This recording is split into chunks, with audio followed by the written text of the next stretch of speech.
참 좋으신 우리 주님의 은총과 평강이 오늘 함께 예배하는 여러분들의 모든 삶 가운데 가득 넘쳐날 수 있기를 바랍니다. 오늘은 마음과 생명 그리고 힘을 다해 라는 제목으로 함께 하나님 말씀 나누도록 하겠습니다. 우리가 지난 시간 계속해서 요시야의 종교개혁에 대해서 말씀을 함께 나누고 있습니다. 그리고 종교개혁의 이제 그 절정이라고 할 수 있을 것 같아요. 그 절정의 말씀이 바로 오늘 21절부터 기록되어 있는데요. 바로 무엇을 지키는 일이었습니까? 유월절을 지켰던 일이었습니다. 그런데 그 요시야는 이 언약책에 기록된 대로 하나님께 감사드리는 유월절을 준비하라라고 그렇게 지시했는데, 그런데 그 22절에 보면 뭐라고 이야기하고 있습니까? 사사들이 이스라엘을 다스리던 시대로부터 이스라엘과 유다 왕들의 시대에 이르기까지, 그러니까 사사들이 다스리던 시대부터 지금까지, 그러니까 요시야 왕 때까지, 그때가 주전 622년인데요. 이때까지 한 번도 유월절을 제대로 드린 적이 없다라는 거예요. 그러니까 모세가 그 광야에서 이제 기다리다가 가나안 땅에 들어가고, 그리고 이 사사 시대가 다스리던 때부터 그러니까 이 요시야의 시대까지 약 800년 동안이나 이 유월절이라는 것이 지켜지지 않았더라는 거예요. 얼마나 심각한 문제였습니까? 그런데 한편으로 보면 조금 이해할 수도 있는 부분도 있는 것이, 사사시대나 이럴 때는요, 정복시대였기 때문에 싸우기 바빴어요. 그리고 또 뿐만 아니라 그 사사들이, 이스라엘 백성들이 잘 지내다가 어떨 때는 또 죄를 지어요. 그러면 또 이방 나라들이 와서 그들에게 고통을 주어요. 그러면 하나님이 사사를 보내셔서 그 땅을 구원해요. 계속해서 이야기가 쳇바퀴 돌듯이 진행됩니다. 그게 사사시대였습니다. 그러니까 이스라엘 백성들이 온전히 유월절 예배를 드리지 못하였겠죠. 뭐 그럴 수 있습니다. 그런데 다윗 때도 유월절을 드리지 않았다라는 건 사실 좀 충격이에요. 그런데 여러 학자들의 이야기가 있습니다. 다윗이 과연 이 언약책의 말씀을 다윗이 보았을까, 뭐 그런 이야기들도 하고 있고, 또 한 가지는 다윗의 때는, 특히 다윗은 뭘 많이 했습니까? 전쟁을 많이 하고 피를 많이 흘리고, 그렇게 또 그 외세 침략에 맞서서 싸우기 바빴어요. 그래서 다윗은 특별히 그가 하고 싶었던 성전도 못 지었죠. 성전을 못 지었던 것은 다윗의 어떤 악함이 아니라 그가 피를 많이 흘려서라고 되어 있는데, 이걸 뭐 해석하기에 따라서 조금 다르게 해석할 수도 있지만, 중요한 것 한 가지는 다윗이 전쟁이 많았다라는 거예요. 그러니까 지금 다른 나라들 쳐들어오는 거 이거 감당하느라고 그 나라 안으로 뭔가 성전을 만들거나 어떤 유월절 이런 그 큰 이 절기를 지키기에는 어려움이 있었다는 것 같아요. 자, 그런데 드디어 요시야의 때에 유월절 예배가 드려지게 됩니다. 너무나도 이 유월절 예배는 성대하게 모든 이스라엘 백성들이 다 지키게 되는데요. 특별히 역대하 35장의 말씀을 나중에 여러분들 한번 찾아보시면요, 역대하 35장에는 바로 요시야의 유월절 이 예배가 어떻게 드려지고 있는지 자세하게 기록하고 있습니다. 특별히 18절 말씀에 보면은요, 예언자 사무엘 이후로 이스라엘 안에서 이처럼 유월절을 지킨 예가 없었고, 이스라엘의 역대 왕들 가운데서도 요시아가 제사장들과 레위 사람들과 그때 거기에 모인 온 유다와 또 누구까지 이스라엘 사람들과 예루살렘 주민들과 함께 지킨 유월절은 일찍이 지켜본 왕이 없었다라고 기록하고 있습니다. 유다 백성뿐만이 아니었어요. 모든 이스라엘 사람들과, 그러니까 북이스라엘 사람들과 함께 그 열 지파가 함께 모여서 드렸던, 어쩌면 처음이자 마지막의 유월절이라 해도 맞을 것 같습니다. 이렇게 드린 유월절은요, 그런데 북이스라엘이 특별히 이때 유다와 함께 예배를 드렸다라고 기록하고 있는데요, 북이스라엘이 지금 어떤 상황이죠? 기억하시나요? 북이스라엘이 아시리아에 의해서 멸망을 당했어요. 그런데 아시리아가 다스리고 있는데 어떻게 지금 북이스라엘 사람들까지도 함께 모여서 예배할 수 있었을까요? 또 이전의 말씀을 보면 요시아가 바로 여로보암이 만들었던 그 산당을 파괴하려 베델까지 가죠. 어떻게 이런 일이 있을 수 있었을까요? 바로 그 이유는 아시리아가 엄청 잘 나가던 때가 있었습니다. 그런데 안에서 내분이 일어나요. 그 막강한 왕정 체제가 공격을 받으면서 그 안에서 내분이 일어나기 시작하면서 아시리아 힘이 엄청 약해져요. 엄청 쪼그라들어요. 그래서 나중에 이 아시리아마저도 바벨론에게 멸망을 당합니다. 그래서 이렇게 북이스라엘 사람들과 예루살렘 주민들 온 유다가 함께 모여서 유월절 예배를 드릴 수 있었던 이유는 바로 아시리아의 힘이 약해졌을 때였기 때문에 가능했던 거예요. 어찌됐든 간에 중요한 것은 이 모든 백성들이 함께 모여서 이 성대한 유월절 예배, 800년 만에 드리는 이 감격적인 예배를 함께 드렸다라는 거예요. 하나님 입장에서 우리가 생각할 수는 없겠습니다만은 그냥 사람의 생각만 하더라도 얼마나 감격스러운 일이었겠습니까? 얼마나 하나님께서 기뻐하셨을까요? 요시아는 이 일을 단순히 그 유월절 행사를 지키는 것만으로 한 것이 아니라 그 이상의 의미에서 그의 모든 것을 다 쏟아붓는 모습을 발견할 수 있는데요, 역대하 35장 7절에 보면은요, 요시아는 이 제사를 위해서 자신의 것도 나눕니다. 7절 말씀에 요시아는 자기가 가지고 있는 집 짐승 떼 가운데서 어린 양과 어린 염소 3만 마리와 수소 3천 마리를 일반 백성들이 유월절 때 제물로 쓰도록 백성에게 거저 주었어요. 왜냐하면 이 유월절 제사는 각자가 짐승을 잡아야 돼요. 스스로. 그렇게 하기 위해서는 이 많은 짐승들이 필요했죠. 그래서 어린 양과 어린 염소 3만 마리, 수소 3천 마리. 어떤 분이 이걸 계산을 하셨던데 약 한 150억 정도, 지금 돈으로 그 정도 되는 금액이라고 하더라고요. 또 뿐만 아닙니다. 왕의 신하들도요, 이 일에 함께 동참했습니다. 하나님 성전의 최고 책임자인 힐기야, 스가랴, 여히엘은 제사장들이 유월절 기간에 제물로 쓰도록 어린 양과 어린 염소 2,600마리, 수소 300마리를 내놓았습니다. 그리고 레위 사람들의 지도자들 고나냐, 그의 동기들인 스마냐와 느다넬과 하사베아와 여이엘과 요사바앗은 레위 사람들이 유월절 제물로 쓰라고 어린 양과 어린 염소를 합하여 5,000마리와 소 500마리를 내놓았습니다.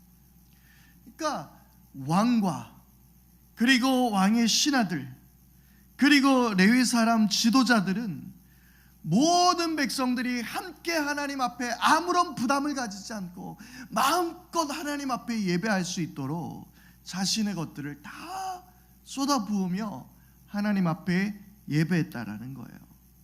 이 멋진 예배.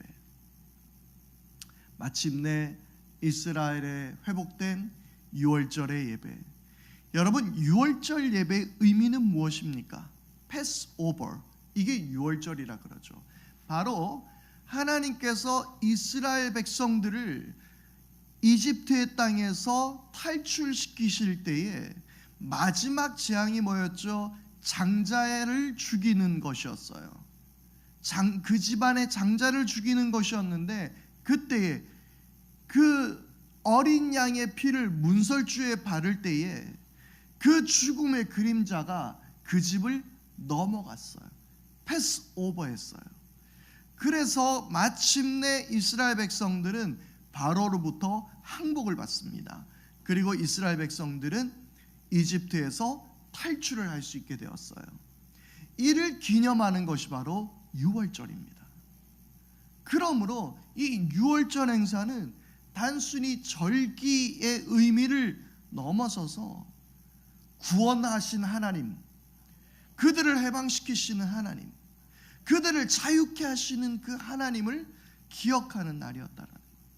이 세상의 어떤 권력, 이 세상의 어떤 힘, 그 큰 강대국이 있을지라도, 큰 군대가 있을지라도 하나님이 너와 함께 하시면 너는 구원받을 수 있어. 그것을 이야기하는 것이 유월절이었습니다. 어쩌면 이 유월절은 앞으로 이스라엘 백성들에게 다가오는, 아직 이때는 몰랐겠지만 그 이후에 어떤 일이 있어요. 결국 바벨론에게 점령을 당하고 페르시아에게 점령을 당하는 그런 일들이 나중에 일어나게 되죠. 그 모든 것들 가운데 구원하시는 하나님을 바라보라는 그 하나님의 마지막 메시지는 아니었을까요? 그렇게 요시아는 온 백성들과 함께 유월절 예배를 정말 마음을 다해서, 생명을 다하여, 힘을 다하여 그는 예배를 드렸습니다. 말씀해 보니까 요시아 왕 제18년에 이르러서야 비로소 예루살렘에서 주님을 기리는 유월절을 지켰다라고 기록하고 있는데요. 그런데 요시아가 요시아 왕이 된 제18년에 종교개혁을 실시했을까요? 그런데 그렇지 않았어요. 여러 가지 정황으로 봐서 요시아는 요시아 왕 12년부터 종교개혁을 이미 실시하고 있었습니다. 그러니까 성전을 수리했죠. 그리고 율법책을 발견했습니다. 그리고 왕 앞에서 율법책을 낭독했죠. 아마 이때 발견된 율법책이 신명기일 거라고 다들 추측하고 있습니다. 그리고 이 율법책을 낭독한 후에 그 여선지자 훌다의 예언이 있었고, 그리고 언약의 갱신과 백성들 앞에서 이 율법책을 낭독하며 온 이스라엘 그 예루살렘 성전에서부터 모든 우상을 철폐하고, 그리고 그 종교개혁은 온 유다 땅 끝까지, 저 베델에서부터 그 남유다의 최남단에 이르기까지 종교개혁이 실시되게 됩니다. 그리고 유월절이 준수되게 되죠. 그러니까 이것은 어쩌면 요시아 12년부터 요시아 18년까지 6년 동안 계속해서 이어져 왔던 종교개혁이 있었다라고 우리는 추측해 볼 수 있습니다. 바로 요시아는 종교개혁이 단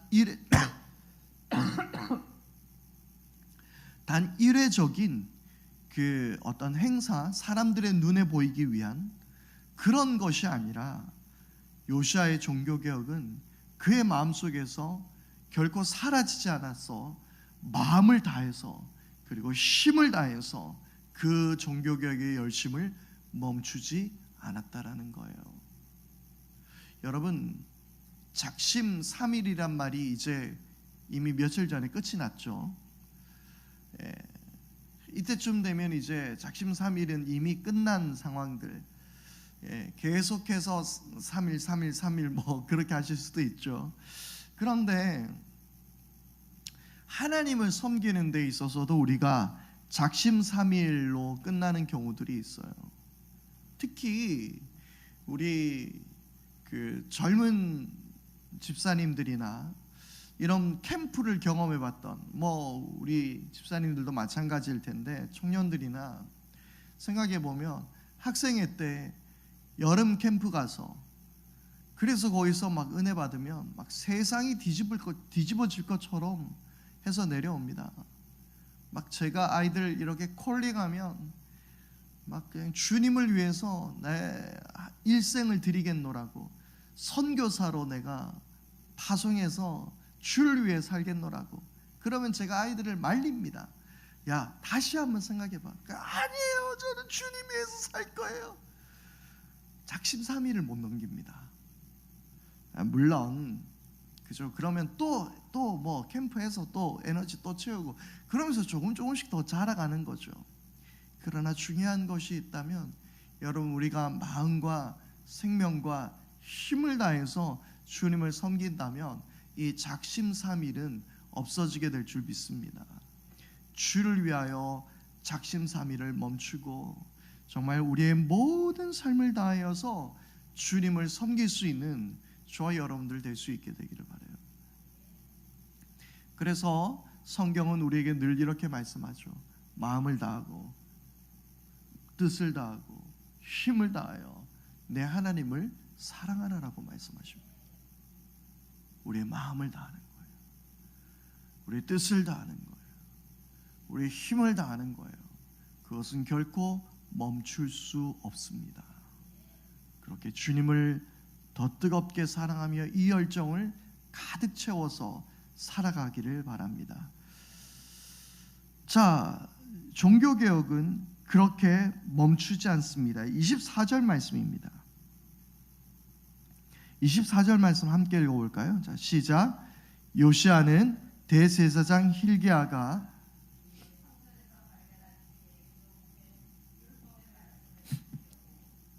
땅과 예루살렘에서 신접한 자와 박수와 드라빔과 우상과 모든 혐오스러운 것들을 눈에 보이는 대로 다 없애버렸다. 아멘. 지금 어떻습니까? 요시야가 멈추지 않아요. 멈추지 않아요. 다 없앴어요. 다 없앴는데 말씀해 보니까 유다 땅과 예루살렘에서 신접한 자라고 되어 있습니다. 사실 이 신접한 자는 이전에도 한번 본 적이 있었는데 어디서 봅니까? 사울이 그 신접한 자를 찾아서 가게 되죠. 그래서 사무엘 귀신 보고 막 그런 일이 있지 않습니까? 그러니까 이미 그 솔로몬을 통해서 이방 신들이 막 이스라엘에 들어오기 이전, 바알과 뭐 아세라 뭐 이런 것들이 들어오기 이미 이전부터 그들 속 깊이 이미 많은 사람들 속에 이 신접한 자, 박수, 이 무당들, 이런 사람들과 어느 정도 연결이 되어 있다는, 모든 세상이 마찬가지죠. 모든 세상에 이런 샤머니즘, 이런 그 뭐 무당들, 뭐 점치는 사람들, 신접한 사람들, 이런 사람들을 발견하게 되죠. 그리고 드라빔이라는 게 있습니다. 이 드라빔을 쉽게 말하면 그 이전에도 한번 드라빔이 등장한 적이 있었는데, 그 라헬이 이 드라빔을 숨겨가지고 이렇게 그 가다가 이 우상을 발견하게 되죠. 근데 이 드라빔이 그러니까 뭐냐면 휴대용 우상이에요. 그러니까 들고 다니는 우상. 그러니까 어디에다가 이렇게 전시해 놓고 섬기는 게 아니라 손에 들고 다니기 편한 조그만한 거, 예를 들어서 뭐 조그만한 불상, 뭐 조그만한 뭐 그런 것들 있잖아요. 그런 것들을 들고 다녔다라는 거예요. 신접한 자 박수 드라빔 공통점이 뭘까요? 이건요, 은밀한 거예요. 자기만 알고 있는 거예요. 점치로 몰래 이렇게 막 다니지 않습니까? 드라빔 혼자서 숨기고 있는 거죠. 이 신접한 자는 어떤 특별한 신을 섬기는 게 아니에요. 어떤 특별한 막 예배 드리는 게 아니죠. 그냥 연초되면 뭐 정말 짜증나고 진짜 기분 나쁜 건, 맞다, 그 주님은 나의 최고봉에서 짜증내지 마라 그랬는데, 근데 어쨌든 간에 좀 짜증이 나는 거는 꼭 이런 점치는 사람들 보면 기독교인 환영 이렇게 적어 놓는 애들이 있어요. 정말 우리를 어떻게 보고 그렇게 이야기하는지 모르겠는데, 그러니까 이거는 어떠한 신을 섬기는 것과 다른 문제로 굉장히 개인적인 거예요. 앞으로 내가 어떻게 될 것인가, 뭐 이런 거 보러 가는 거죠. 내가 인생에 궁금한 거 이런 거 묻는 거죠. 그러니까 휴대용 드라빔, 신접한 이런 모든 것들은 극히 은밀하고 개인적인 것들이에요. 지금 종교개혁은 성전을 고쳤죠. 거기에 있는 모든 우상들을 다 드러냈습니다. 모든 산당들을 다 파괴했습니다. 여기까지는 공동체적이고 눈에 보이는 신들이에요. 그런데 이 신접한 자와 박수와 드라빔은 자기만 알고 있는 거예요. 그런데 이것까지 다 찾아냈다라는 거예요. 그러니까 요시야의 종교개혁이 얼마나 치밀하고 이 자세하게 하나하나 이렇게 송곳으로 찌르는 것처럼 아주 밀접하게 핀셋으로 갈라내는 것처럼 그렇게 이 종교개혁이 이루어졌다라는 거예요. 조그마한 것도 남겨두지 않았다는 거예요. 하나님 앞에서 그래도 할 말 있잖아요. 막 종교개혁하고 정말 이 산당 다 파괴하고 6월절 예배 드리고 이것만으로 충분히 칭찬 드릴 수 있을 것 같은데 머리카락 한 올도 남겨두지 않는 거예요. 그러나 기억하십시오. 하나님 앞에서는요, 죄는 머리카락 한 올도 존재하지 않습니다. 예수님께서는 이 머리카락 한 올만한 죄를 그것마저도 사하시기 위해서 예수님은 십자가에서 죽으신 줄 믿습니다. 그래서 우리에게는 머리카락 한 올만한 죄도 우리에게는 다 씻어졌습니다. 그러므로 우리 역시 주님의 말씀 앞에서 내가 온전하였듯이 너희도 온전하라고 하신 말씀에 순종하면서 우리의 그 죄를 머리카락 한 올만한 것이라도 내어주지 않도록 마음을 다하고 생명을 다하고 힘을 다하여 주님을 섬길 수 있기를 바랍니다. 그러면 여러분, 우리는 이 땅 가운데 살아가면서요, 뭐 되게 불안하고 이런 우상들까지도 다 버리니까, 그런데 또 하나님 말씀은 또 안 하시는 것 같아요. 내가 어떻게 하면 하나님 께서 나에게 뭘 원하실까? 이 신접한 자들 만나고 막 드라빔 이렇게 가지고 있고 이러면 뭔가 마음의 안정이라도 찾을 텐데, 하나님은 아무리 기도해도 나한테 말도 안 하는 것 같고, 집을 동쪽으로 이사를 가라, 서쪽에서 귀인을 만날 거라, 뭐 이렇게 말씀해 주시면 좋을 텐데 하나님 묵묵부답인 것 같죠. 하나님의 뜻을 알고 싶으십니까? 제가 방법을 알려드리겠습니다. 여러분, 하나님의 뜻을 알고 싶으세요? 하나님의 뜻을 알고 여러분들 모든 인생의 문제가 해결되고 싶으십니까? 하나님의 뜻을 알고 싶으면 말씀에 순종하십시오. 하나님의 뜻을 묻지 말고요, 하나님 내가 인생에 어떻게 할까요? 그거 알아서 하세요. 그거보다 더 중요한 건 말씀에 순종하는 거예요. 말씀에 순종하는 것이 하나님의 뜻입니다. 말씀 따라 살아가는 것이 하나님의 뜻입니다. 요시야가 어떻게 하나님의 뜻을 행했냐고요? 요시야가 어떻게 하나님께서 그토록 기뻐하시는 말씀에 보면 이와 같이 마음을 다 기울이고 생명을 다하고 힘을 다 기울여 모세의 율법을 지키며 주님께로 돌이킨 왕은 이전에도 없었고 이후로도 없었다라는 이런 요시야, 어떻게 하나님 앞에 이렇게 인정받을 수 있냐고요? 그는 하나님의 뜻을 물은 것이 아니라 그저 말씀에 순종했던 것입니다. 여러분, 하나님의 뜻을 알고 하나님께 묻는 것 중요합니다. 그러나 그 모든 뜻은 말씀 안에 있습니다. 여러분, 말씀에 순종하게 될 때에 하나님의 뜻을 우리의 삶 가운데 이루게 되는 줄 믿습니다. 그렇게 요시아는 엄청난 일들을 해냈습니다. 우리 그런 의미에서 25절 말씀 다시 한번 우리 한 목소리로 함께 읽겠습니다. 시작. 이와 같이 마음을 다 기울이고 생명을 다하고 힘을 다 기울여 모세 율법을 지키며 주님께로 돌이킨 왕은 이전에도 없었고 그 뒤로도 다시 나타나지 않았다. 아멘.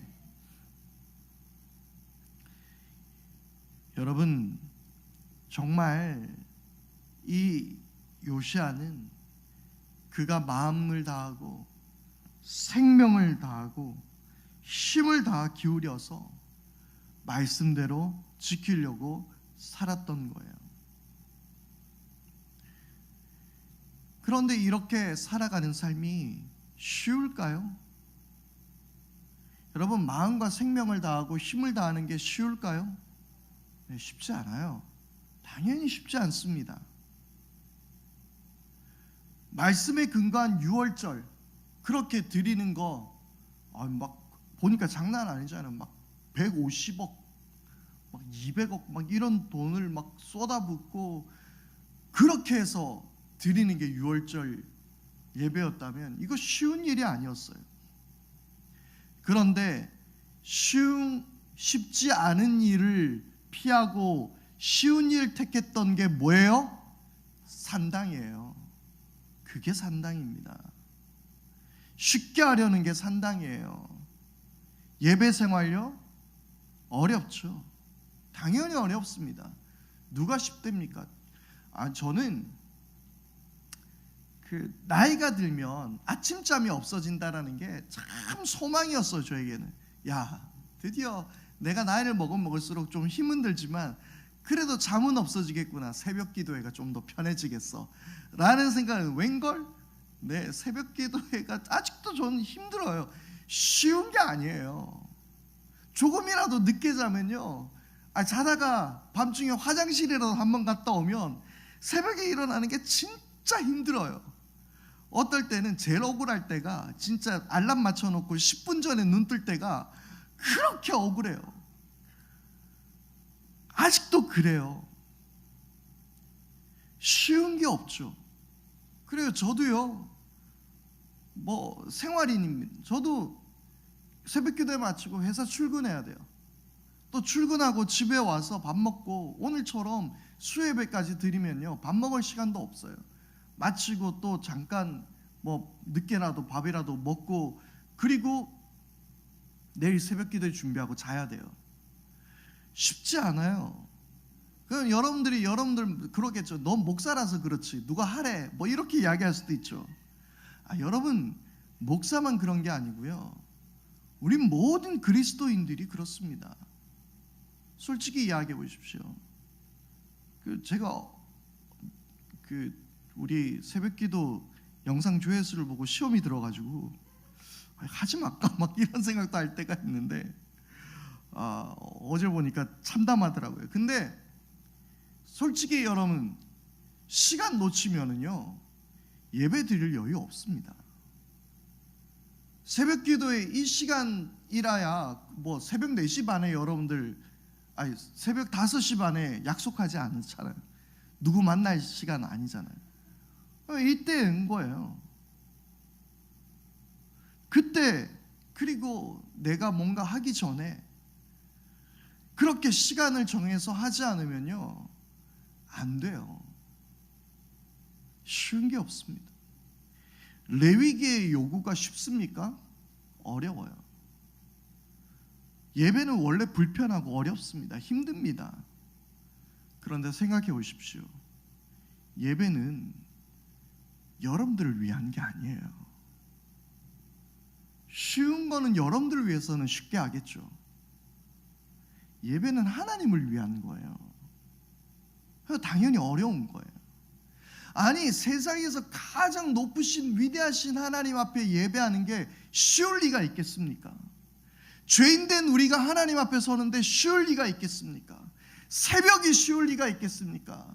예배 시간 맞추어서 지각 안 하고 예배 드리는 게 쉬울 리가 있겠습니까? 어려워요. 원래 어려운 겁니다.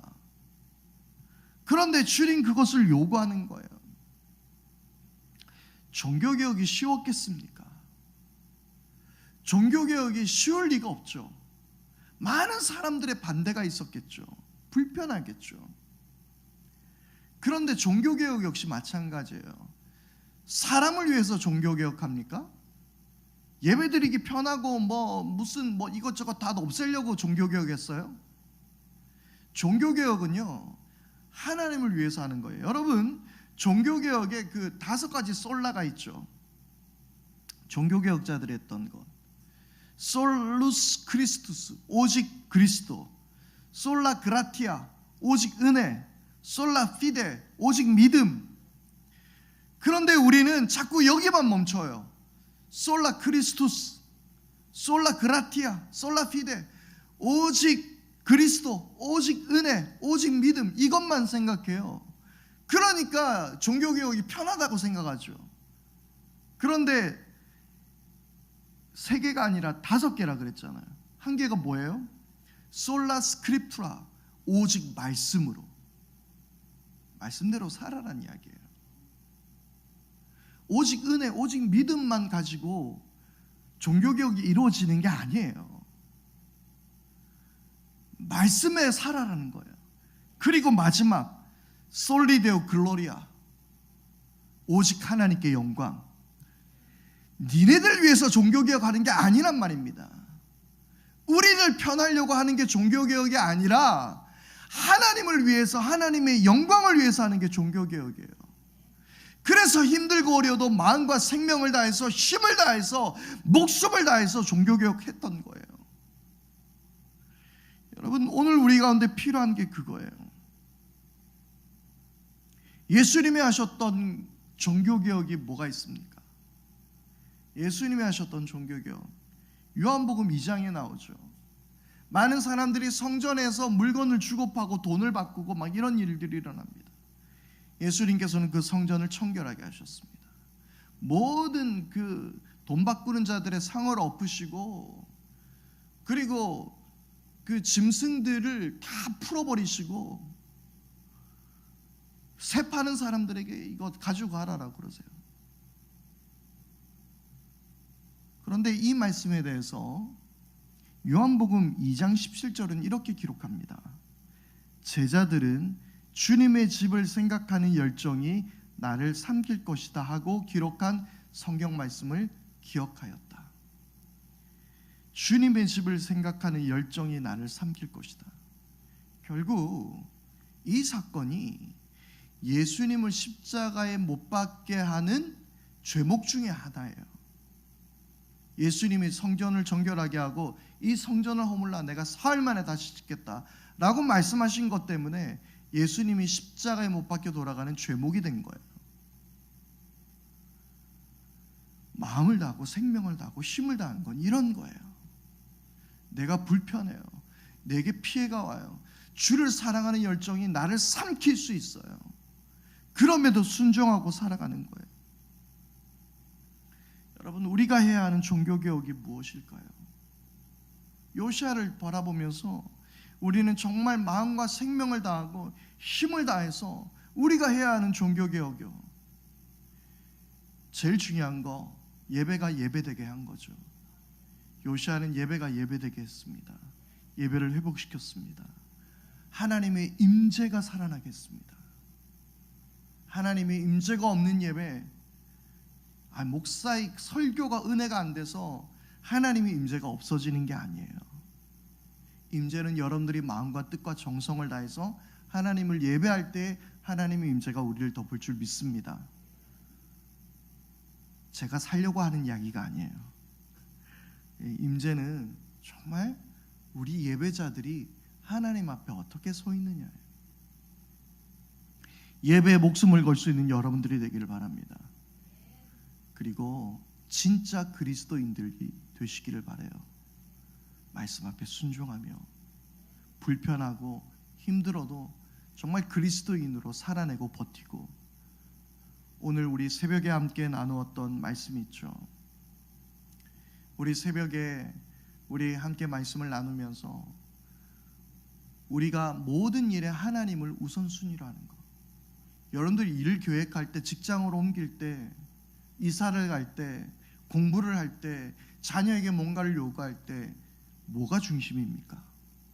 성경은 하나님을 중심에 두라는 거예요. 하나님을 제일 먼저 생각하고 그 일을 결정하라는 거예요. 그런데 우리는 주식 투자를 하든 집을 이사하든 뭘 하든 세상의 소리에 귀를 기울여서 일하게 됩니다. 그러나 성경은 뭘 하든 간에 하나님을 먼저 기억하라는 거예요. 쉽지 않아요. 근데 쉽지 않은 거 하라는 이야기예요. 그래서 정말 오늘 말씀처럼 요시야처럼 이전에도 없었고 그 뒤로도 다시 없는 그런 그리스도인 되고 싶지 않습니까? 우리 대충 신앙생활 하지 않기를 바라요. 정말 우리 하나님 앞에 열심을 다해서 주님을 섬기며 마음을 다 기울이고 생명을 다하여, 내 생명까지도, 그리고 내 힘을 다해서도 주님을 사랑하고 주님 말씀에 순종하고 예배하는 우리 모두가 되어야 되지 않겠습니까? 오늘 말씀을 준비하면서 저에게도 한번 주어진 이 삶 가운데서 요시야처럼 전에도 후에도 이런 왕이 없었다라는 말처럼 이런 목사가 없었다, 난 그런 이야기 한번 들어봐야 되지 않을까라고 잠깐 생각해 봤는데 안 되겠더라고. 나보다 훌륭한 목사님들이 너무 많은 것 같아가지고, 정말 진실되게 말씀대로 살아가시는 너무 훌륭한 목사님들이 많아가지고 내가 그건 안 되겠던데, 그런데 여러분, 우리 힘 닿는 그대로 우리의 삶 속에서 한번 그래 보도록 최선을 다해야 되지 않겠습니까? 아멘이십니까? 그렇게 주님을 섬기며 우리에게 주어진 이 삶을 마음과 생명과 힘을 다해서 요시야처럼 칭찬받는 그러한 저와 여러분들 될 수 있게 되기를 바랍니다. 우리 오늘 찬양 우리 하면서 오늘 말씀 앞에 우리 결단하겠습니다. 우리 십자가를 질 수 있나, 이 시간 우리 다 같이 함께 찬양하겠습니다. 찬송가 461장 함께 우리 찬양하겠습니다.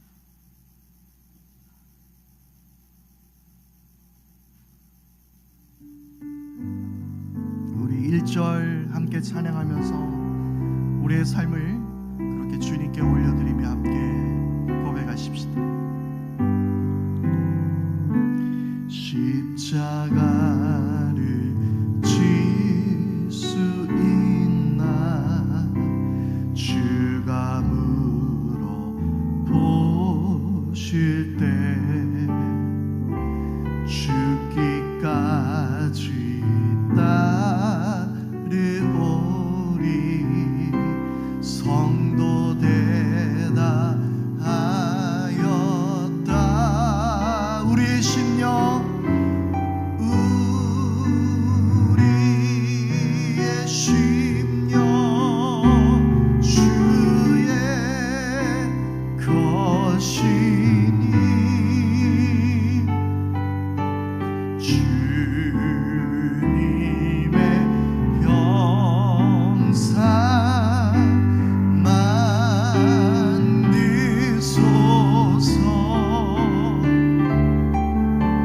주 인도 따라 살아갈 동안 사랑과 충성 늘 바치오리다. 다시 한번 우리의 심령, 우리의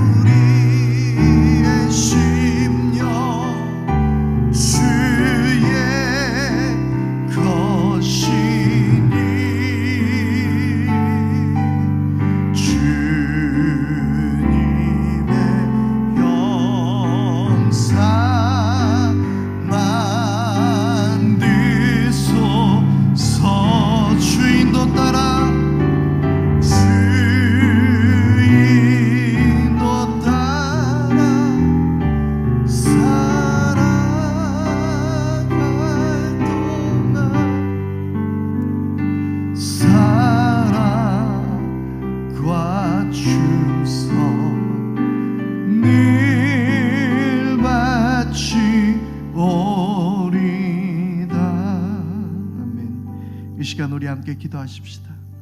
주님, 정말 주님 앞에 우리의 마음을 다하고 우리의 힘을 다하고 우리의 생명을 다하고, 그래서 오직 주님 주신 말씀을 지키며 무엇보다 예배에 목숨 걸고 우리가 주님을 위해서 살아가는 우리들의 모든 인생 되어서 전에도 후로도 이와 같은 그리스도인, 이와 같은 성도 없었다.